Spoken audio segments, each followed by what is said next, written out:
Boa tarde a todos. Sejam todos bem-vindos, né? Acho que está chegando uma turminha aí ainda. Vamos guardar mais alguns segundinhos aqui, que tem gente na sala de espera aqui.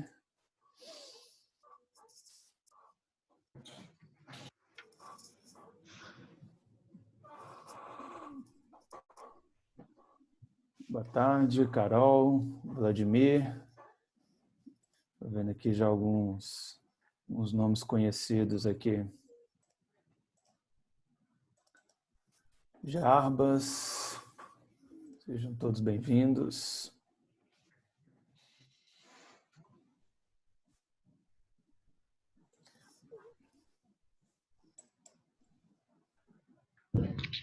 Boa tarde, Larissa.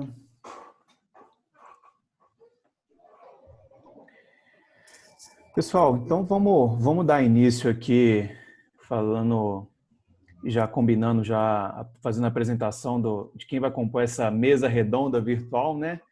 E aí dá mais tempo aí de algumas pessoas entrarem. Então, em primeiro lugar, eu queria agradecer a participação de todos vocês, dos convidados, né?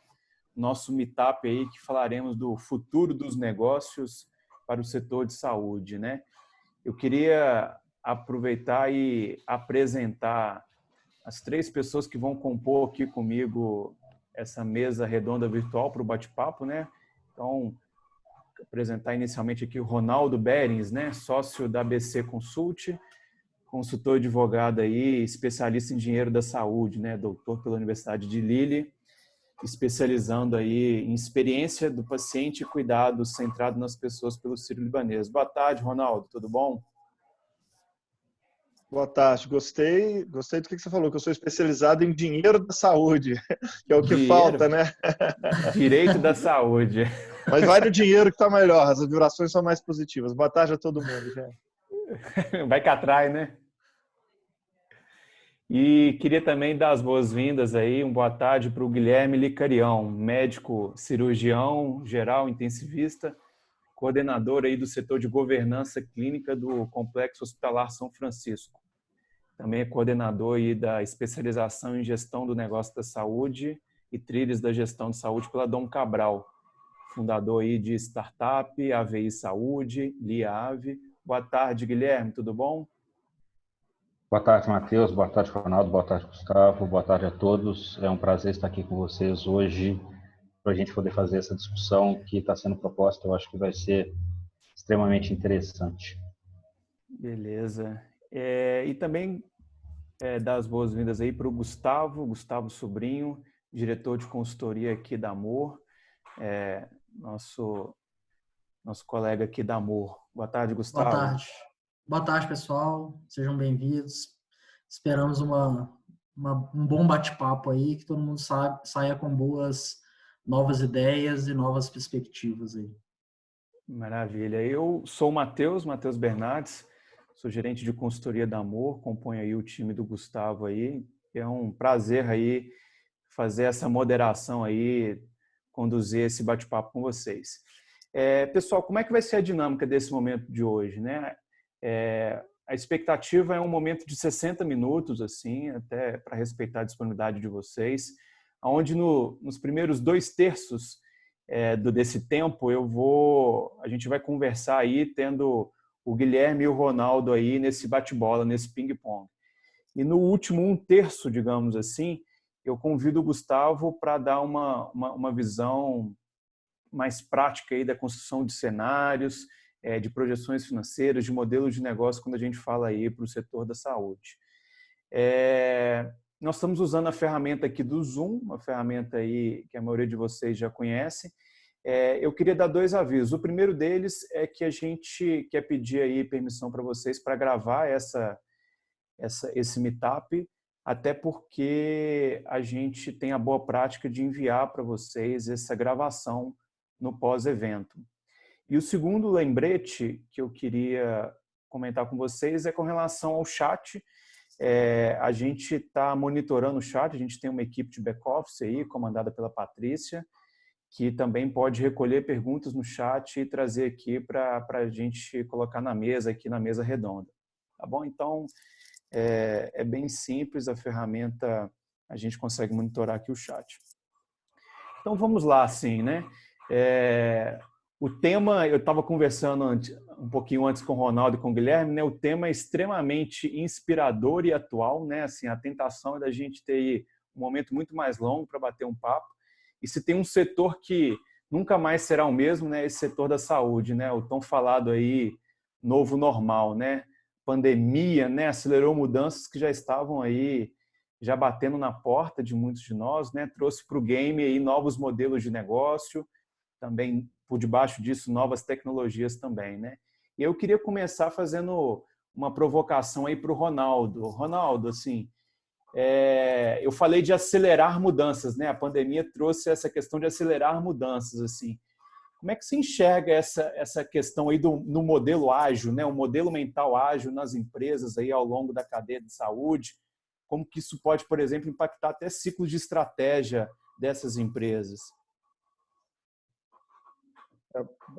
Obrigado, Matheus.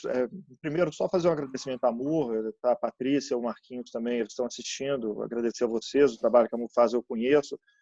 Já tive oportunidade, tenho oportunidade deles fazer alguns trabalhos para mim lá no escritório em termos estratégicos. É muito interessante, gosto muito do trabalho deles e esses encontros são bem legais. Bom, Matheus, é muito intrigante esse tipo de pergunta, porque quando a gente tem assistido a quantidade de debates que nós temos visto sobre a questão da pandemia e os efeitos colaterais disso, né, e os diversos efeitos disso, você tem várias linhas. Eu acho que nós vamos ficar discutindo isso aqui bastante, porque o Guilherme é um cara que induz a isso, inclusive. A gente está discutindo coisas muito avançadas, muito novas, que vão existir, tecnologias que estão vindo, não é? Outro dia eu estava conversando com o Marquinhos mesmo sobre questão de conselho de administração, que as pessoas começam a ver que fazer reunião de conselho de administração pode ser feita virtualmente, as coisas funcionam. Ver a quantidade de gente super qualificada reunida e no meeting virtual. Então, se você tem coisas que são tecnologicamente que a gente não estava acostumados ainda, você volta de outro lado para questões que a gente debate já há algum tempo. E eu quero me prender, eu quero falar um pouquinho deste passado, né, para trazer para cá e dar uma chance para o Guilherme falar da questão também do futuro. Evidentemente, a gente viu que que a estratégia ela encurtou o tempo dela. A gente precisa de muito mais agilidade e ainda mais no sistema de saúde. É muito interessante quando a gente vê um vírus, né, e tem gente que defende a inteligência do vírus, ele ataca agora todo o sistema e as respostas precisam ser dadas muito mais rápidas. E me chamou muito a atenção quando alguém, salvo engano, até o Mandetta, que falou assim, bom, nós estamos nos estudando, não é? Estamos estudando o nosso adversário. Isso efetivamente acontece.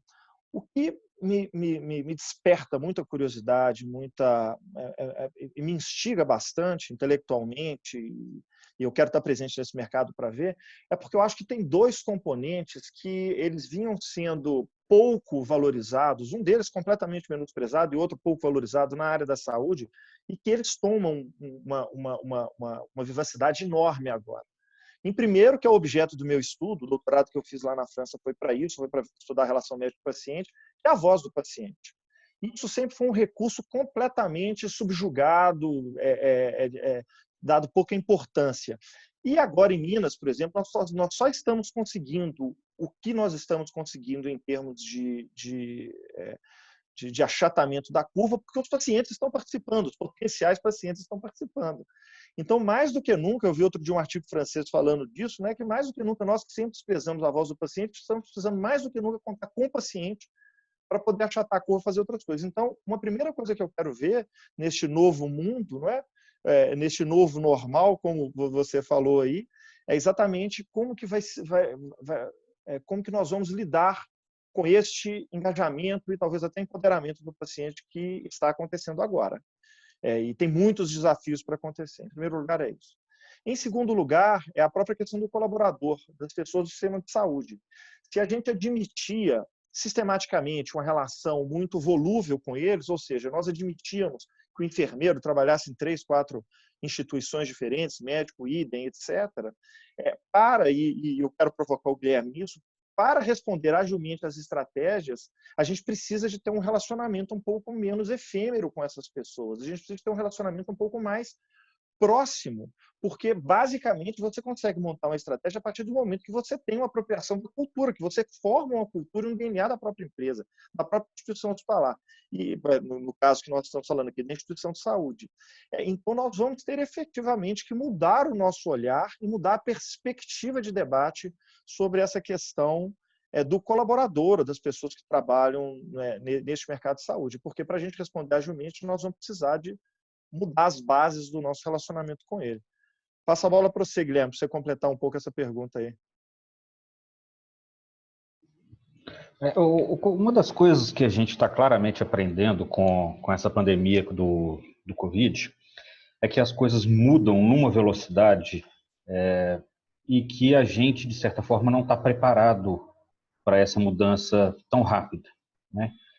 Os modelos e as ferramentas de gestão que a gente utiliza, elas ainda são muito pouco orgânicas, elas são muito pouco contingenciais.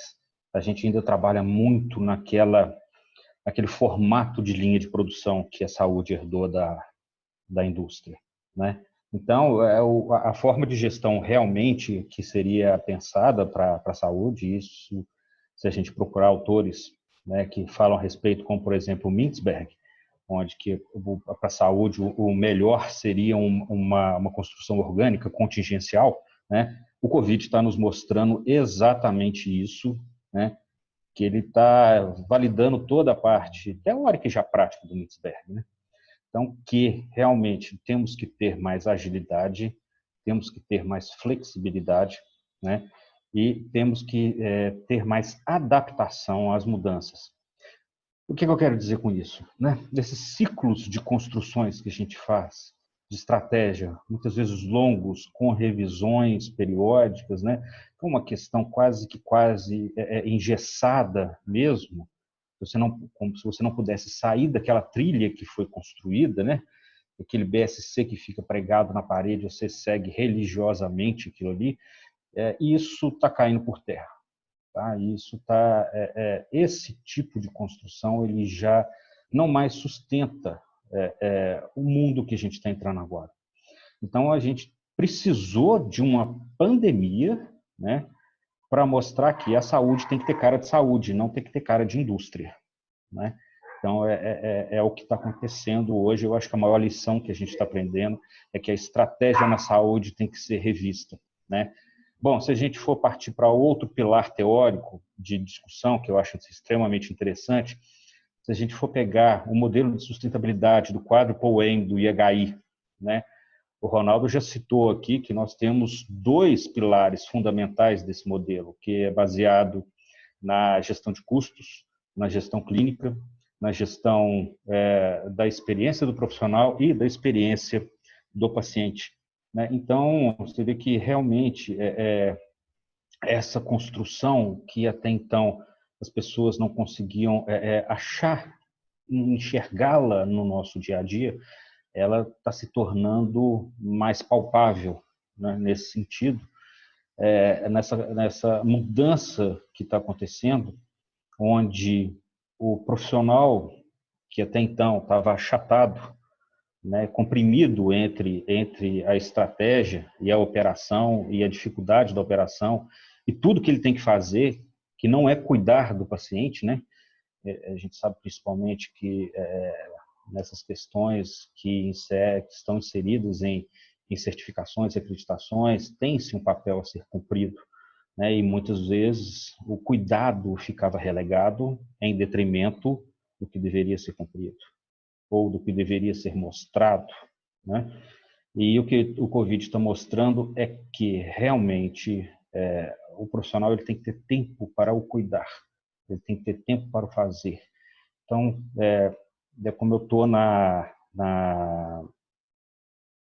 linha de frente, né? O que a gente observa também é que hoje o profissional ele precisa de um tempo para se proteger. Então, a paramentação e desparamentação, ela toma um tempo importante, né? E eu e o Ronaldo, a gente estava brincando o outro dia que a campanha de lavagem de mãos desse ano vai ser uma coisa assim, né? Pro Forbes, né? Porque realmente a gente está nesse momento, executando o que tem que ser executado e não ficar correndo atrás de um papel que foi escrito, né? Um POP que tem que ser seguido. Então, realmente, a gente está executando o que deve ser executado para o cuidado, o que realmente importa. Então, a gente está direcionando, nesse momento de pandemia, ao que realmente são coisas de maior, que agregam valor, né?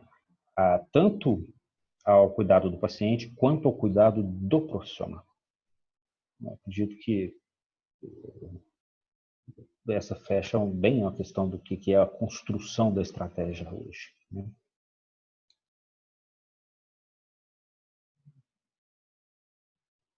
Oi, estava no mudo aqui. Legal, assim, a noção, né, Guilherme, assim, de que o risco, né, o risco real muda comportamentos, né, assim, o que se fazia proforme, né, agora a noção de risco se materializou, né, assim, de fato, né. E na fala de vocês dois, né, ficou muito claro aí essa mudança do protagonismo das pessoas, né, assim, empresas fazendo mudanças organizacionais para o que a gente chama aí do people-centric, né, as pessoas estão no centro das preocupações, dos negócios, né, tanto o cliente, no caso da saúde, o paciente, né, quanto a mão de obra, né, assim. Ronaldo, você quer comentar um pouquinho mais, né, assim, detalhar um pouquinho dessa questão que você falou aí das relações menos volúveis, né, assim, do cuidar de quem cuida, né? Como que você tem enxergado isso? Eu acho, sabe, Matheus, assim, concordando com o que o Vladimir está falando aqui no chat, né, que a gente não estava preparado por estratégia também para gerenciamento de riscos, né, inerentes relacionados. E ainda fala que novos riscos virão e vai haver mudança de paradigma. E eu concordo com essa visão do Vladimir, sabe? Com o que o Vladimir coloca, porque eu acho que isso é um início de desafio que nós vamos tomar. O Guilherme passou por uma coisa super interessante e o curso que eu faço lá no Círio, que é patrocinado, né, chancelado pelo Barry Institute, o Barry fez uma pesquisa muito interessante em que ele fala assim, por que desde que nós descobrimos a história de segurança do paciente, por que as coisas não estão mudando na velocidade que elas estão mudando? A indústria da aviação mostrou isso para a gente lá atrás. Eles investiram em tecnologia, investiram em fluxo de trabalho, houve uma melhora, mas uma melhora lenta. O upgrade que deu em termos de segurança da aviação veio quando começaram a investir de uma forma muito grave, forte, importante, em fatores humanos e soft skills. Ou seja, mais uma vez, a história do cuidar de quem cuida. O Guilherme ele falou uma coisa muito importante, o Barry chega a essa conclusão, e isso explica em parte o que nós encontramos na indústria da saúde hoje, que é o burnout, que isso é muito presente. Vários hospitais, o principal problema de RH que tem é suicídio hoje dentro do hospital. Então, assim, o Guilherme falou uma coisa assim, que a indústria ela veio se configurando ao longo dos seus vários anos em ser uma indústria transacional. Ou seja, hoje não, logo antes da pandemia, o mais importante que quando você chegava dentro de uma instituição de saúde, é se você estava cumprindo exatamente aquilo que as certificadoras determinavam. Virava um processo burocrático enlouquecido e que chegava, no final das contas, fazer com que uma enfermeira, em 8 horas de trabalho, ficasse 6 horas na frente do computador e 2 horas colocar na mão do cliente. Mas a enfermeira, o médico, os profissionais de saúde, a vocação deles é cuidar das pessoas. Então, a gente tem que sair da indústria transacional e ir para a indústria relacional, que é gente cuidando de gente. Então, o investimento em pessoas vai ter que vir, sabe, Matheus? De uma forma muito drástica, muito imediata. E também um investimento no relacionamento com o paciente, porque o paciente está de uma forma esquisita, não é? De uma forma doída, talvez, e a gente aprende muitas vezes pela dor, ele está aprendendo a se cuidar. Então, nós vamos começar a falar em gestão de saúde, muito mais do que em curar doença. Eu montei um movimento agora voluntário com outros advogados para poder tentar ajudar nessa história da pandemia. A gente tem levado algum tipo de informação para os profissionais da linha de frente. Nós montamos um curso, a gente já deu esse curso para mais de 300 pessoas no Brasil inteiro, também pelo Zoom, que estão ali. E é muito interessante ver o tanto que essas pessoas se sentem, ao mesmo tempo, abandonadas pelas lideranças, porque elas não têm referências, porque, exatamente pelo que o Vladimir falou, que nós não estávamos preparados para a situação caótica, elas se sentem abandonadas e inseguras, fundamentalmente. seguros do ponto de vista físico, mas também do ponto de vista de conduta, o que nós devemos fazer. Isso não perdura diante daquilo que o Guilherme estava falando, de uma estratégia ágil e dinâmica de mudanças que nós vamos, a adaptabilidade nossa e flexibilidade à mudança, e eu, de novo, eu cito o Vladimir, falou de quebra de paradigma, vai ter que ser muito grande. Então, nós já estamos vendo isso, nós vamos ver de uma forma muito séria, é muito importante, movimentos, empresas lidando com essa história de cuidar de quem cuida, como está se convencionando chamar. Não é? A experiência do colaborador é muito importante. E a do paciente também será muito importante. Fazendo essa transposição do que vocês falaram, tanto o Ronaldo e o Guilherme, né, então o diagnóstico está entendido, né? Assim, nós estamos vivendo aí essas mudanças, o protagonismo está saindo, né? Está indo para o ser humano, né? Para as pessoas. Como é que a gente transpõe isso para nível de tecnologia, para os modelos de negócio, né? A gente escuta muito falar aí das health techs, né? Um amaranhado de startups ali, trazendo tecnologias emergentes, novos modelos de negócio. Como que isso tem impactado essa indústria aí? Guilherme, que também é empreendedor, né? Ronaldo, quem de vocês quiser comentar isso? Bom, pegando vou fazer um gancho aqui do que o colega Vladimir colocou e o que você está me perguntando, Matheus. É o seguinte, por que hoje o profissional de saúde realmente está vivenciando o risco? Se a gente for olhar as competências que são necessárias para o gestor de risco, uma competência extremamente importante é a aceitação do risco, né? Então, hoje, mais do que nunca, os profissionais de saúde aceitam o risco. Por quê? Porque eles têm medo de morrer, né? Então, hoje existe a aceitação do risco. Ele não é só mais um xizinho marcado na parede. Ele é real. Ele vai acontecer, eminentemente. Então, existe a aceitação do risco. Quando existe a aceitação do risco, existe realmente a necessidade de se fazer uma gestão de risco adequada, né?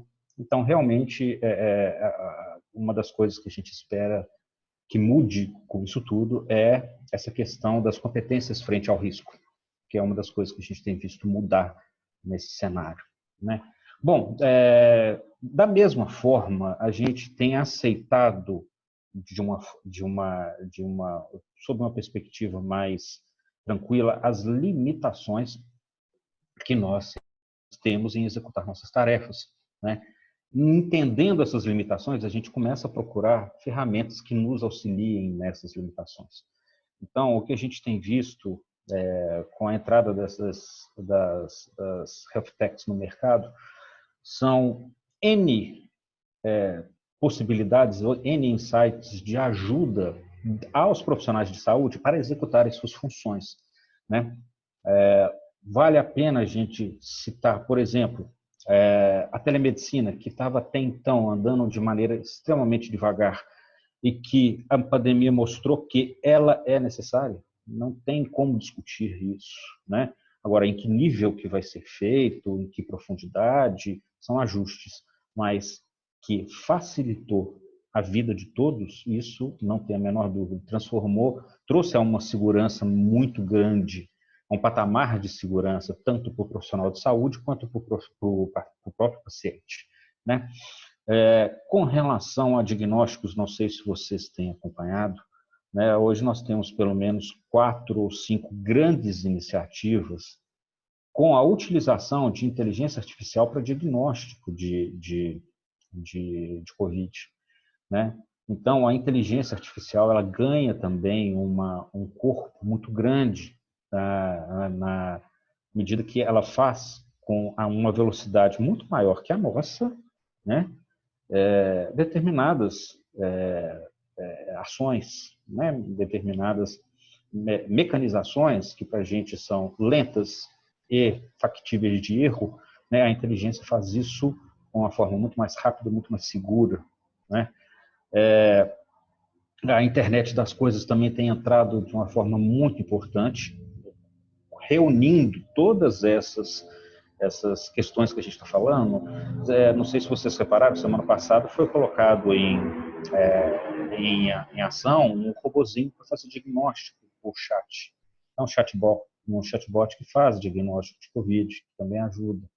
né? Então, teve um impulso muito grande. As health techs elas já estavam entrando de uma maneira importante no mercado de saúde e agregando um valor que até então a gente achava que estava meio no âmbito da NASA, da tecnologia espacial, da ficção científica, né? E não, elas são extremamente palpáveis e são extremamente pertinentes ao ambiente de saúde, né?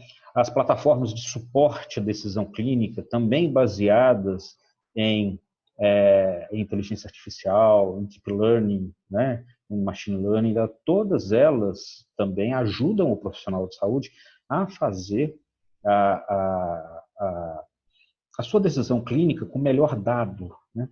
O grande ouro hoje que temos são os dados, né? E isso também é outra questão que a gente tem que colocar com relação à tecnologia, isso é tecnologia, né? Que é o data driven, que são as suas ações guiadas pelos dados, né? Então, mais do que nunca, isso também ganhou um espaço de forma muito importante, né? Você se guiar através de dados, dados que sejam, claro, confiáveis e bem estruturados, né?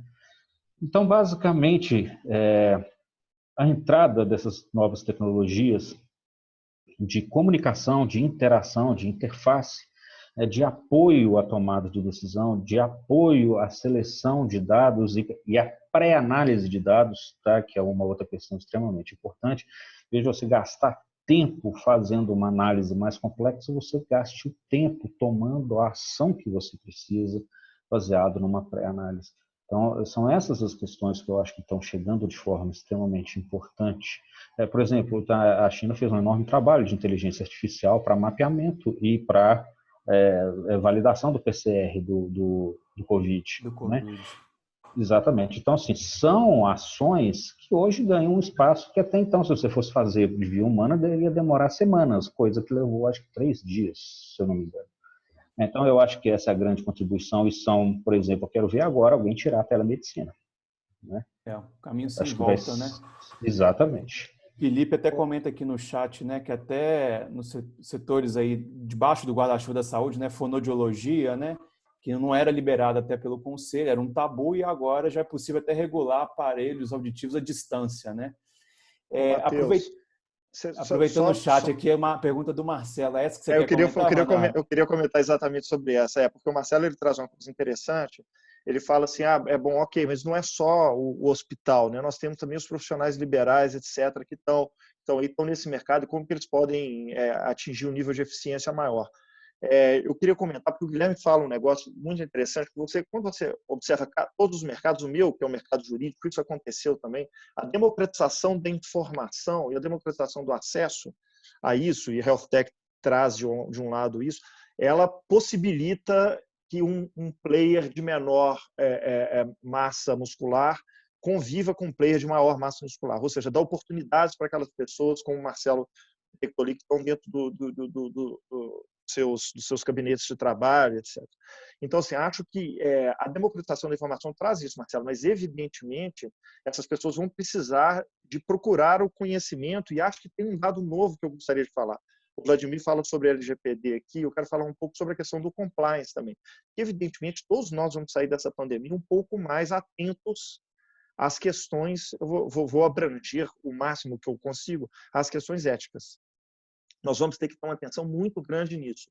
É muito claro para mim, que trabalho com o mercado e no mercado de saúde já há mais de 20 anos, né? Que as pessoas ainda têm pouca noção do que é, quais são as posturas éticas esperadas. Então, acho que isso vai ser importante. E também só quero aproveitar, porque a Luciana, salvo engano, ela falou que os convênios exigem acreditação. A acreditação em si não é um problema, no meu ponto de vista, Luciano. O problema é a intenção com a qual nós queremos ser acreditados. Que a gente brincava, isso o mercado inteiro brinca, né? As pessoas querem um selo na parede. Desculpa, o Covid chegou lá, viu o selo na parede e entrou do mesmo jeito. Não teve nenhuma diferença. A princípio, isso. Não obstante, outro dia eu estava dando uma palestra na ANAC, a Velia Ideia, que é a diretora de qualidade da Redditor, ela traz um elemento super interessante. ela fala que os hospitais, eles saíram adquirindo aquela porção de hospitais e ainda estão, né? Mas ela fala que os hospitais que estavam com a cultura mais arraigada, uma cultura para a segurança do paciente mais arraigada, eles, teoricamente, isso ainda é uma hipótese que ela está levantando, teoricamente eles conseguiram ter respostas mais efetivas contra o Covid. De novo, a gente fala que o reforço da cultura pode nos ajudar, ou seja, as pessoas não estavam só atrás do selo na parede, tinha uma cultura por trás daquilo, eu acho que isso é o que é fundamental.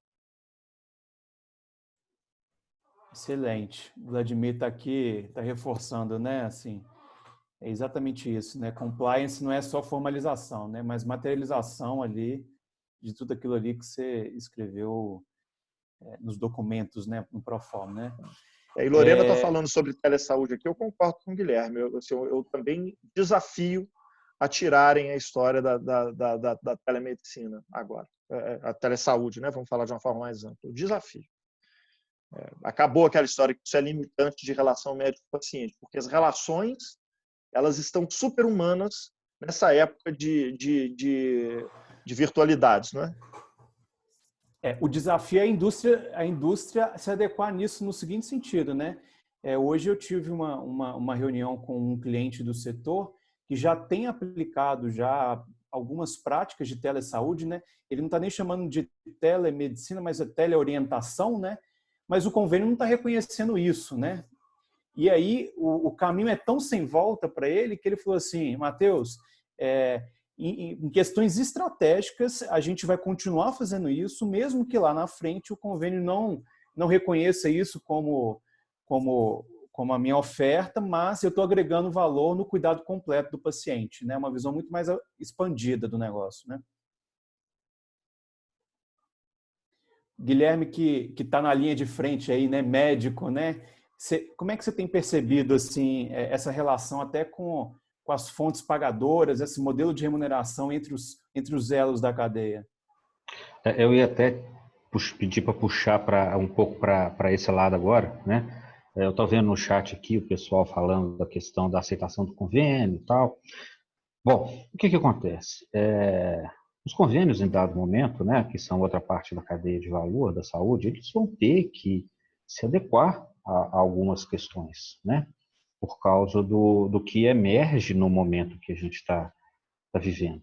Então, simplesmente falar que não reconhece a tecnologia, ou simplesmente falar que não teve a utilização adequada, ou que não acha que possui, essas relações elas começam a mudar, né?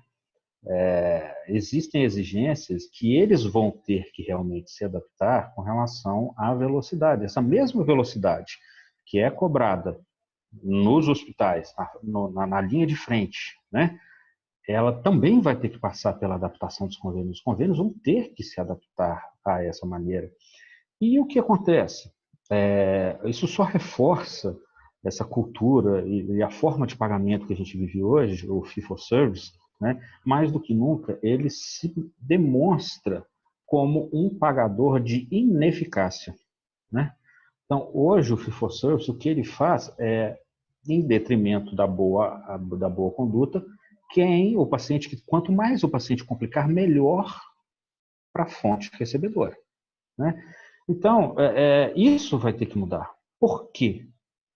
Tanto o profissional quanto o paciente, agora, dentro de todo esse contexto que a gente está colocando, ele tem uma nova perspectiva, ele vai ter uma nova cobrança, ele vai ter uma nova, ele tem uma nova voz dentro dessa questão toda, né? E não se esqueçam que existem N planos de saúde hoje e eles se degradeiam de forma extremamente importante com relação às suas carteiras, né? Com relação às suas carteiras de vida. Então, gente, é a questão do livre mercado, né? Quem realmente puder entregar a esses players, né? A essas pessoas que têm uma voz que estão ganhando uma voz mais importante agora, né? Essas com certeza terão uma melhor repercussão, né? Avaliar realmente quem teve o melhor desempenho na gestão, né? A gente está falando de formas de pagamento por performance ou formas de pagamento por entrega de valor, né? aí elas se definem por outras formas, como os bundles por capitation, então outras formas de pagamento que começam a ganhar forma e começam realmente a ter importância, porque não vai mais se sustentar esse modelo, não só agora pela questão financeira, mas também pela exigência de quem vai usar os serviços. Quem vai usar o serviço e quem presta o serviço. Né? Então, eu acho que essas relações, elas estão saindo, né, desse momento de pandemia com uma outra perspectiva e podem ter certeza que as operadoras elas vão ser pressionadas a um nível de adaptação maior. Perfeito, né? Assim, o setor, a inovação na veia aí, né? Assim, como que esses novos modelos de negócio vão ter que emergir por bem ou por mal, né? Numa indústria tão pressionada, numa cadeia que, igual você falou hoje, não está se sustentando, né? Assim, e aí, Ronaldo, eu queria já te fazer essa provocação aí, assim, dessas novas formas de gerar receita para os elos da cadeia, assim, né? Essa cadeia pressionada, igual eu já disse, e o Guilherme também, né? Como é que tem sido essa sua experiência, assim? Você tem visto, assim, esses novos modelos de fato emergindo? Eu tenho visto tentativas e pessoas pesquisando esses novos modelos. É lógico que a indústria tem um viés de custo, uma preocupação com custo ainda enorme e não sabe como lidar com ele, não é? Eu vi ali mais acima no chat o Guilherme, o Vladimir falando sobre que isso talvez contraria os interesses dos planos. Muitas vezes hoje você tem estudos que ainda não comprovam, mas eu posso citar duas revisões bibliográficas, uma francesa e uma outra norte-americana. A francesa sobre decisão médica compartilhada de 115 artigos, essa americana de 55 artigos, e ela queria ver o que a experiência do paciente contribuía para o desfecho clínico e para a segurança do paciente. Chega à conclusão que contribui. Então, isso que o Guilherme está falando, desse empoderamento do paciente, para mim, irreversível, o paciente vai agredir o sistema cada vez que passa mais. Eu como atividade no sistema de saúde, tentarei fazer com que o paciente agrida cada vez mais o sistema, entendendo que essa agressão, entre aspas, evidentemente, ela pode fazer com que o sistema se movimente. Nós vamos ter que ter outra base de conversa com esse paciente e também com o colaborador. Quer dizer o seguinte, eu quero controlar a minha saúde, eu não quero controlar a minha doença. Aquela atitude paternalística, que agora é muito o tema que a gente está dando esse treinamento, é sobre como lidar eticamente com a escassez de recursos, né? Como que você escolhe quem vai e quem não vai para um ventilador, por exemplo. É muito interessante ver o conflito que está havendo entre opiniões de vários pacientes, alguns deles já chegaram relatos, querendo, sugerindo, inclusive, prática de eutanásia, que é proibida no Brasil, evidentemente, contra uma postura do mercado ainda paternalística. Não, mesmo se o paciente não quiser, mas se tiver respirador, eu vou ventilar. Então, assim, isso vai mudar, Matheus, isso vai mudar.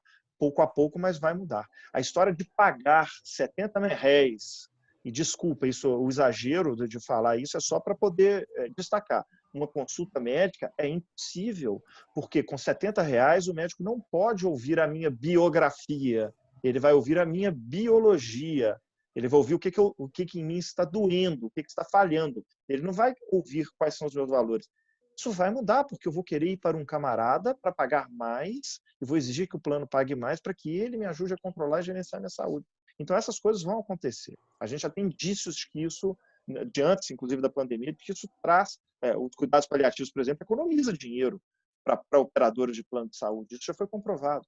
Então, é lógico que esses modelos vão mudar. Deixa o Guilherme responder um pouco, porque acho que boa parte disso tem a ver com Health Tech e o Guilherme é muito interessante nisso. Eu queria só pegar rapidamente, a Luciana colocou uma pergunta extremamente interessante aqui no chat, né? Como a gente está falando de pessoas, né? Ela coloca que o médico ele tem trabalhado hoje como se fosse uma máquina, né? Uma linha de produção. Sim, é isso mesmo que tem acontecido, né? E a ideia do pagamento por entrega de valor é exatamente essa questão que vai ser trabalhada. O valor que você entrega para o seu paciente, né? O que faz a diferença para ele. Passa muito por isso que o Ronaldo está comentando, né? Então, não é só entregar o resultado. Muitas vezes o resultado ele não agrega valor para o paciente, né? Por exemplo, o paciente que ele não quer ir para a ventilação mecânica e quer ir para o cuidado paliativo, né? Então, do que adianta você entregar, ter um desfecho clínico o melhor possível, se esse desfecho realmente não agregou ao paciente o valor que ele precisava? Então, a individualização de cada atendimento, a individualização de cada tratamento, o espaço que isso vai ter é muito maior, né?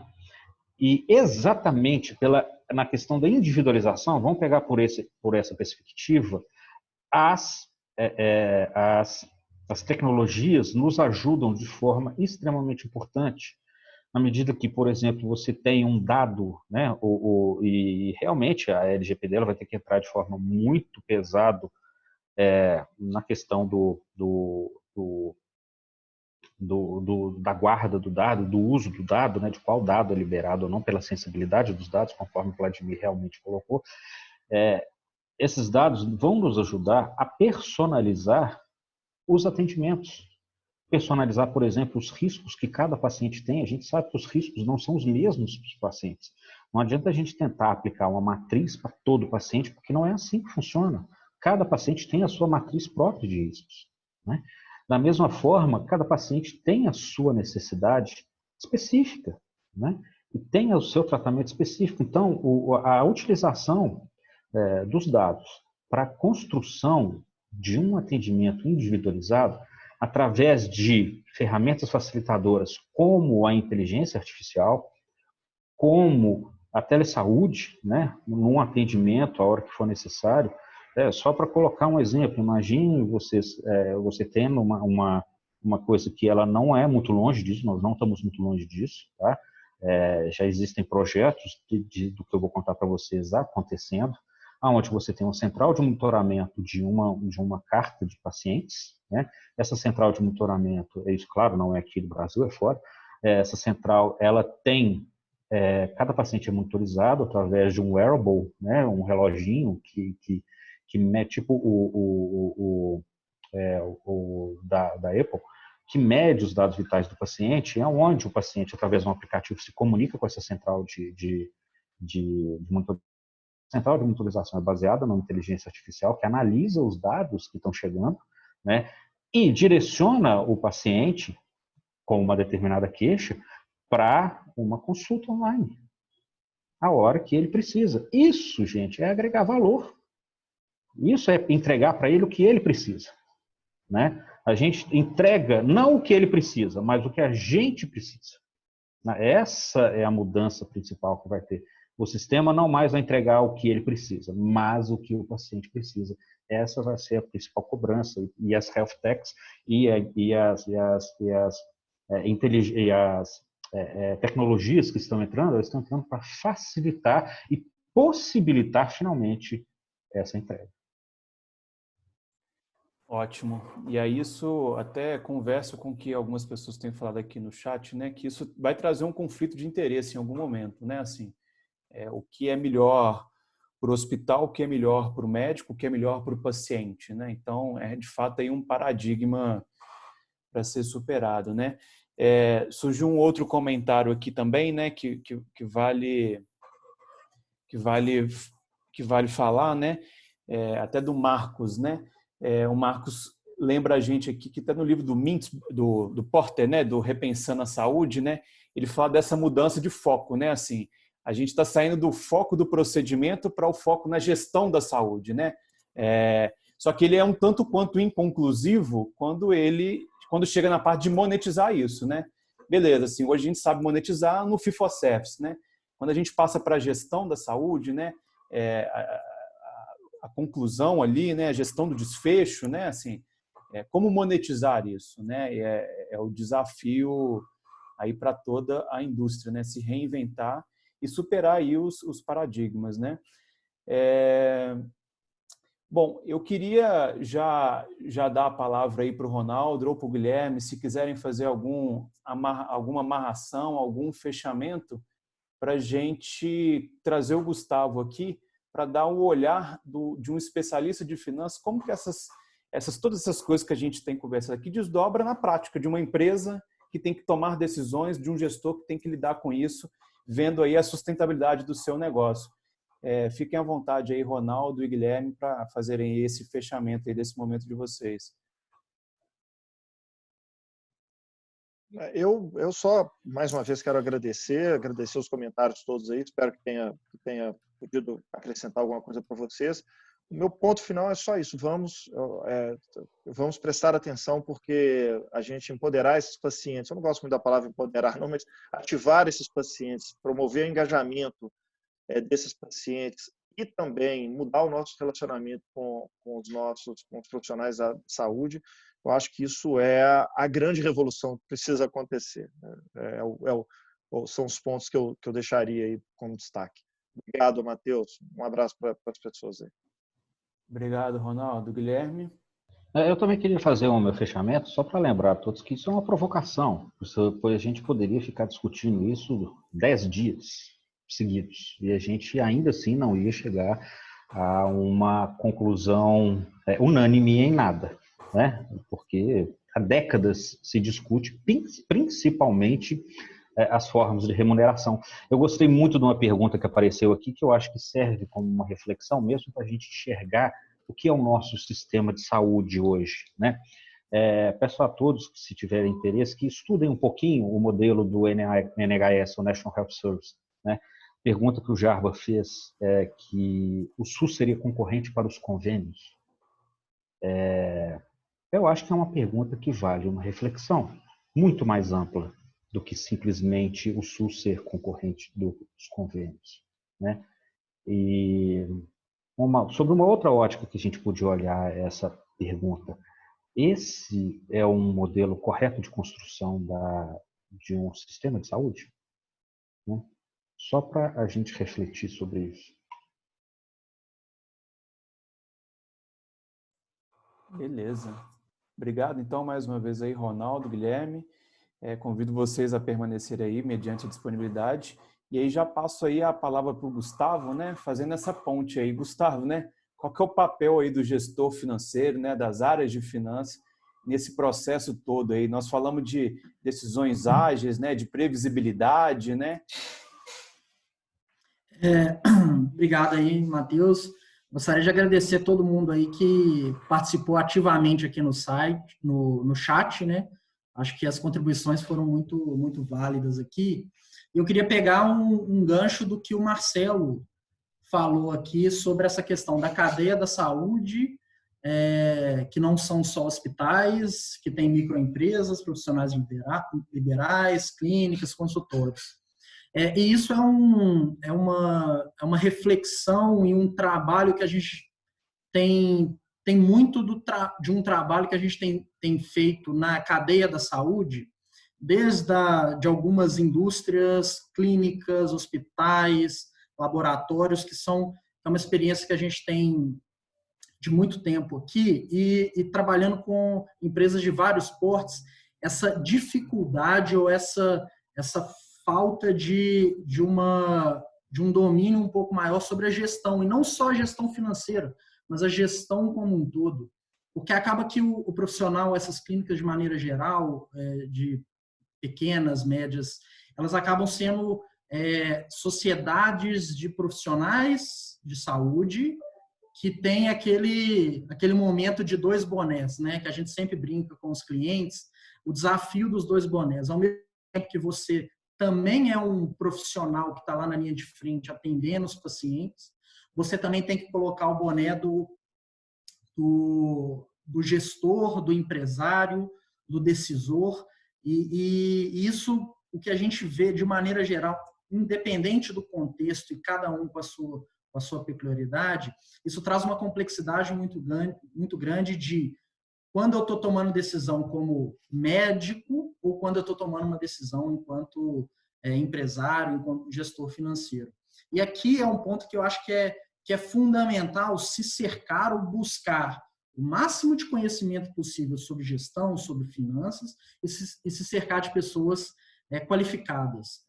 E aqui aí é a sugestão e o puxão de orelha, né, que a gente vê que algumas áreas da gestão acabam sendo relegadas a segundo plano, enquanto a coisa está funcionando, está gerando caixa e a coisa está acontecendo naturalmente, algumas áreas da gestão não é dada a devida atenção ao processo efetivamente de gestão. Isso vale para a gestão financeira, gestão dos recursos humanos, essa questão da interação com o paciente, porque quando a gente fala de saúde, a gente não fala de cliente, a gente fala do paciente, mas o paciente também escolhe onde é que ele vai atender, né? Se ele tem uma experiência ruim em algum atendimento, ele fala, nessa clínica, nesse hospital, ou nesse consultório eu não vou mais. Da mesma forma que o profissional de saúde, ele também tem as suas necessidades, tem a sua necessidade de treinamento, de orientação, de gestão do risco, e isso precisa ser colocado. E, principalmente, a parte financeira. Que, além da questão que o Marcelo colocou, tivemos outro comentário sobre, nesse momento, as clínicas vão ter que se adaptar às tecnologias, telemedicina e tudo. E a questão financeira, como se adaptar a esse momento para quem não tem recursos financeiros, para quem não tem a devido planejamento, a devida gestão, para conseguir fazer um investimento, para conseguir adaptar a sua clínica ao novo cenário, né?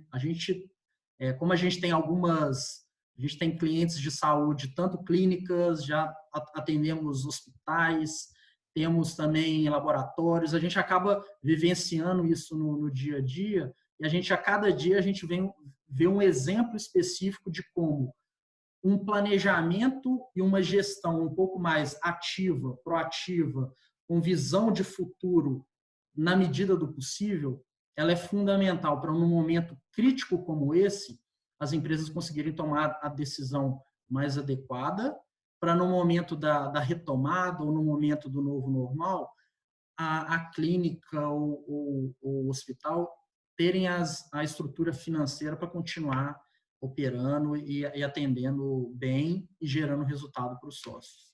Aí é só uma longa introdução aí, mas vamos... E o que você falou assim, é a figura do gestor financeiro, né, como parceiro das áreas de negócio, né? Ele não é só ali um gerador de relatório, um consolidador de números que vem de RP, né? Isso é obrigatório, né? Assim, ele tem que passar por essa etapa, mas de fato, assim, aonde que ele começa a gerar valor para o negócio, né? Aonde que ele passa a ser estratégico, né? E sim, sem dúvida, isso tem um viés de cultura, né? Os gestores precisam interiorizar isso, é um modelo mental, né? A alta direção, a empresa, mas também tem um outro viés que é mais ferramental, né? De instrumentalizar tudo isso, né? Que é de entender o que está acontecendo, de saber tomar a melhor decisão em cima daqueles números. O que os números estão me dizendo, né? E sim, decisões essas fundamentais aí, para seja num momento onde as vacas estão mais gordinhas, das vacas magras, né? É fundamental, né? Assim, então, não tenho dinheiro, tenho que investir em telemedicina, minha receita caiu, e aí, né? Assim, até quando que o meu caixa vai suportar? Como que vai ser essa barrigada? Quais cenários que eu posso construir, né? Você quer falar um pouquinho, Gustavo, sobre essas ferramentas de controle, planejamento que você tem visto aí? Eu ia pegar um gancho do que você falou, que a gente tem que sair do cenário, mesmo que a gente trabalhe hoje, mesmo que empresas menores ou que tenham menos capacidade de investimento em gestão e tudo mais, a gente tem que sair do modelo, que vou falar assim, do modelo tradicional de que a pessoa que cuida das finanças, ela está ali para pagar e receber e que ela precisa ser confiável e que ela tem que ser o cão de guarda do caixa. A gente tem que pensar a área de finanças como uma área extremamente estratégica para o negócio. E estratégica que demanda conhecimento, demanda análise de alguns indicadores, de algumas formas diferentes de ver o cenário do negócio e como uma fonte importante para a tomada de decisão. Eu acho que o financeiro não pode ser só aquela pessoa que vai lançar as coisas no banco, ou fazer os pagamentos, ou fazer os recebimentos. Isso é uma parte importante, isso precisa ser controlado, isso precisa ser bem estruturado, mas muito mais do que isso, a função financeira ela precisa trabalhar com dados, trabalhar com planejamento e ajudar o negócio a prever cenários que podem ser cenários ruins, cenários bons e fazer a gestão, vamos voltar a falar da gestão do risco, né? Quando você avalia cenários, você nada menos do que você está avaliando. Olha, se der tudo certo, ótimo, beleza. Mas e se der errado? Qual que é o meu plano B? No cenário que der errado, eu vou precisar disso, disso, disso. Que ações que eu já preciso fazer para me precaver para um cenário de crise? A gente vivenciou clientes com uma estrutura robusta de caixa, que tiveram quedas significativas de receita, de recebimento, aumento de inadimplência, e tiveram uma robustez financeira para conseguir passar por esse momento.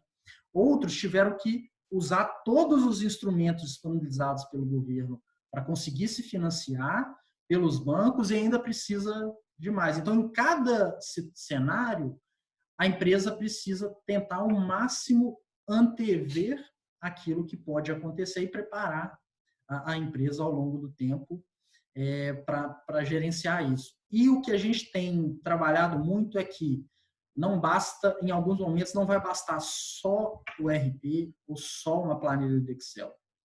O que a gente tem trabalhado muito é de agregar cada vez mais tecnologia que ajude a disponibilizar cenários, planejamento, avaliar perspectivas diferentes e acompanhar isso de uma forma mais dinâmica, integrada e que facilite o processo de decisão dos negócios. E aí, eu acho que a principal recomendação é importante ter um tempo para pensar para frente. Resolver o agora é fundamental. Tomar as decisões imediatas que garantam a sobrevivência do hoje, mas a empresa ela precisa pensar no médio, no longo e no longuíssimo prazo. Ela tem que estar sempre visando a perenidade dela. E aí eu convido todos os médicos e todos os profissionais da saúde que estão assistindo a gente e que vejam as suas clínicas, seus hospitais como ativos que precisam ser gerenciados da maneira mais profissional e também científica possível. E esse é o recado que eu acho que a gente gostaria de dar depois dessa discussão toda que a gente teve aqui, vamos falar assim, desse pensar o futuro e como que vai funcionar o mercado de saúde daqui para frente, a visão da gestão, a visão das finanças precisam estar muito alinhada, porque o mercado de saúde ele tem um desafio tanto de ser sustentável. E se vocês não tiverem aliados a profissionais de finanças ou ferramentas adequadas, controles adequados para se antecipar a esse movimento de forma ágil, com ciclos curtos de testes e de avaliações, pode ser que os seus ativos, né, que são clínicas, hospitais, não tenham sustentabilidade no médio e longo prazo. Vocês, enquanto profissionais de saúde, continuarão tendo seu trabalho laboral, mas a gente precisa cuidar também desses ativos que são fundamentais para a sustentabilidade da cadeia como um todo.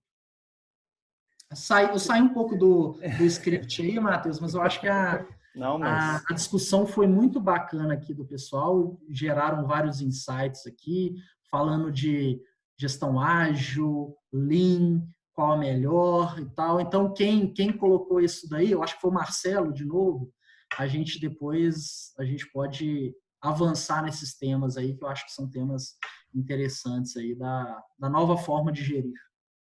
Legal. Acho que tem algumas perguntas que a gente não vai conseguir realmente passar no chat, mas fica aí o nosso compromisso, Patrícia, de tentar mandar, se for mais direcionada para um ou outro debatedor aqui, para ver se ele responde por e-mail, a gente tenta disponibilizar isso de alguma forma, dar algum feedback. Gustavo, eu gostei da sua amarração, né, do seu takeaway, né? Se a gente tivesse que levar alguma coisa, essa mensagem final, né? É assim, é importante ter os dois faróis, né? Na época minha de Dom Cabral, eu tinha um professor, se não me engano, o Abdala, que falava, né? A empresa tem que ter o farol curto e o farol longo, né? Assim, não dá para negligenciar o curto prazo, mas o mínimo de planejamento para frente tem que existir. O longuíssimo prazo que você falou está cada vez menor, né?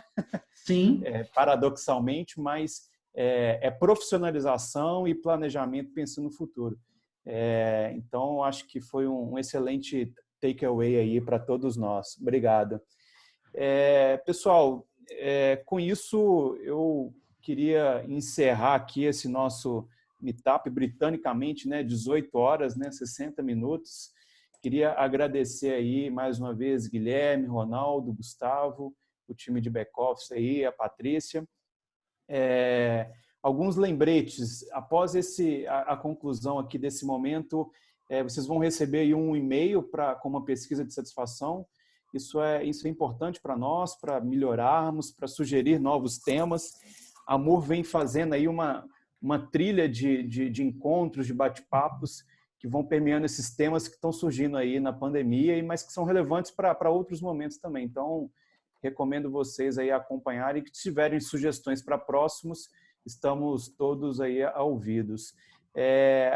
Também nesse e-mail, na sequência, aí, vocês vão receber aí links para a gravação desse momento aqui. E estamos também à disposição aí para bater papos individuais, acessar o nosso site. Tá bom? Obrigado, Gustavo. Boa noite, pessoal. Boa noite. Acho que é isso. Valeu. Um abraço. Um abraço.